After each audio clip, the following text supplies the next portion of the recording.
सब गलत हो जाएगा। अब आइए कि कई मरतबा ये मसला अभी पिछले दिनों में भी किसी ने दरियाफ्त किया कि किसी शख्स ने मैसेज में तलाक लिखी, उसके पास कोई शख्स भी नहीं है जो गवाह हो, और तलाक लिख कर उसने वो सेंड कर दी। तो अब वो कहता है कि मैंने तो वैसे लिखी थी और अब उस तलाक का क्या हुक्म होगा। या उसने बीवी को तलाक सेंड नहीं की, उसने अपने नंबर से वो लिखी तलाक किसी और फैमिली के फर्द को सेंड कर दी, बीवी को नहीं की। अब तलाक का हुक्म क्या होगा।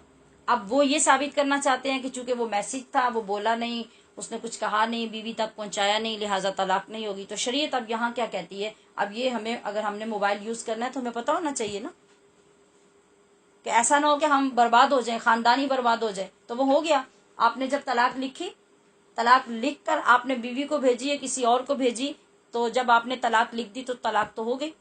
एक लिखी तो एक हो गई, 3 लिखी तो 3 हो गई।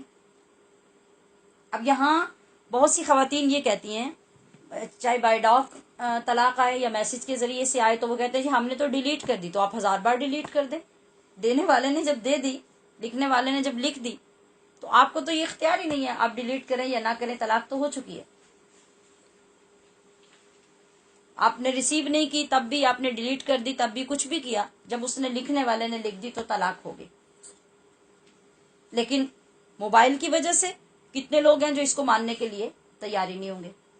इसी तरह से अगर कसम खाई मोबाइल पर, तो जिस तरह सामने आपने कसम खाई और उस कसम की शरई हैसियत क्या थी, उस पे कफारा था, उसका कफारा नहीं था, खाली गुनाह था, या वो लगव थी, क्या था, वही हुक्म आपका उस पे भी लगेगा, लिखे हुए मैसेज पर भी और बोले हुए वॉइस मैसेज में या कॉल में। जो हुक्म वहां होगा वही हुक्म यहाँ होगा। अब हम जब कभी हमारे पास बैलेंस नहीं होता तो हम लोन लेते हैं, उसका हुक्म क्या होगा। जब हम लोन लेंगे और जिस वक्त दोबारा हम बैलेंस लेंगे तो वो हमारा लोन काट लेंगे और उसके ऊपर कुछ फालतू पैसे भी काटेंगे, उसका हुक्म क्या होगा। उसके हुक्म के लिए हमें पता होना चाहिए।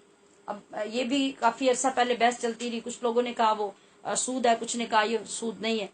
तो वो चूंकि आपको एक सर्विस मुहैया करते हैं, उस सर्विस मुहैया करने पर जो आपको सहूलत देते हैं, उस सहूलत की वो कीमत लेते हैं। लिहाजा वो जो इजाफी पैसे काटेंगे वो सूद तो नहीं होगा, लेकिन वो जरूरत से ज्यादा काटेंगे तो वो ज्यादा जरूर होगी।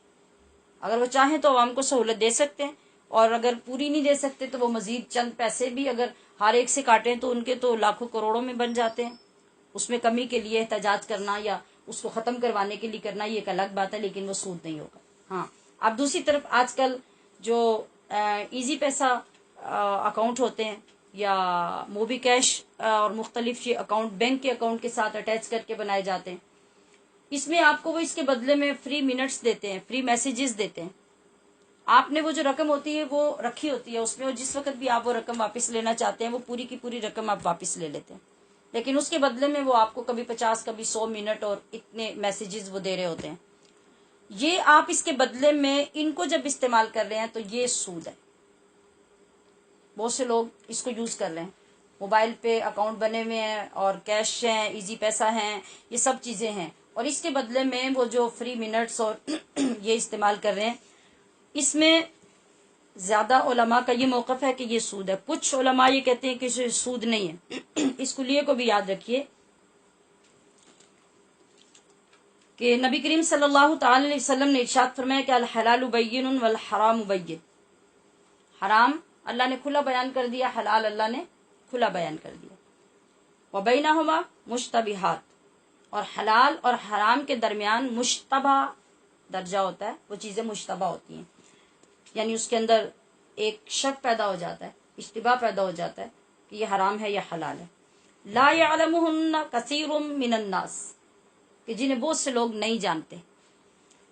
फमनित्तक़ा शुबहात, तो जो बंदा शुबहात से बच गया, हराम तो हराम है, उससे बचना तो